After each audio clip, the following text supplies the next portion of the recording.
Hello, it is me, the TheDuelLogs, coming at you with the card of the week. This week's card of the week is Virtual World Kyubi Shenshen.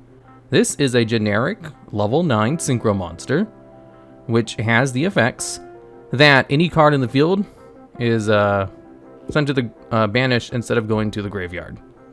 So it's basically like a mini macrocosmos. That's a pretty good effect. Also, if it declares an attack, you can return a banished monster to the graveyard, and during the main phase, they can spell summon itself from the graveyard by banishing 2 other monsters from your graveyard with different original types and attributes from each other. So, if you get out Shenshen, you can keep bringing it back, and it has a really good floodgate on the field, so people are probably trying to get rid of it. And its ability to reset stuff into the graveyard can allow it to come out, but it's definitely the floodgate and the revivability of the card that makes it like the 5th best level 9 synchro monster. There's others. There's other ones that are better. If you're going over like the best level 9 synchro monsters, I think Trishula is still probably the best, but it's not generic because it does require 2 or more non-tuners. There's also Hot Red Dragon Archfiend Abyss. That's probably just the best tuner monster that's level 9, but he's not easy to go into either. If we go look for generic level 9 synchro monsters, we have Vermilion Dragon Mech. Now that's probably the best generic one.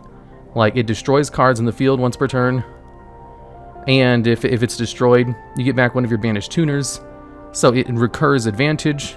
But there's also like the new ones in the TCG. There's Navy Dragon Mech, which negates a bunch of card effects and also recurs advantage. And there's also Power Tool Braver Dragon, which has some combo potential, and a negate. So that's probably better. Also, Croco Dragon.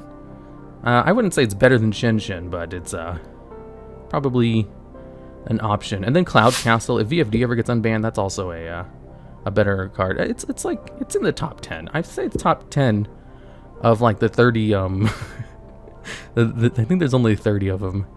It should be at least in the top 10. That's what I'm trying to say. Is it's the best card, and that's why it is the card of the week, not because it was sent in a whole bunch on my Twitter when I asked for suggestions on card of the weeks. Anyways, let's go over some combo potentials with Shenshen on Wikipedia. There are none. Huh. None at all. Well, according to its trivia, it says it's based on the 9-tailed fox. So it's a Naruto fan. And I guess therein concludes the boss monster of the Virtual World archetype. It's one of the top 10 level 9 synchro monsters, and it's a floodgate that can win you the game against some decks if they don't have any removal, because it has absolutely no protection, just revival power. That's good still. That is actually good.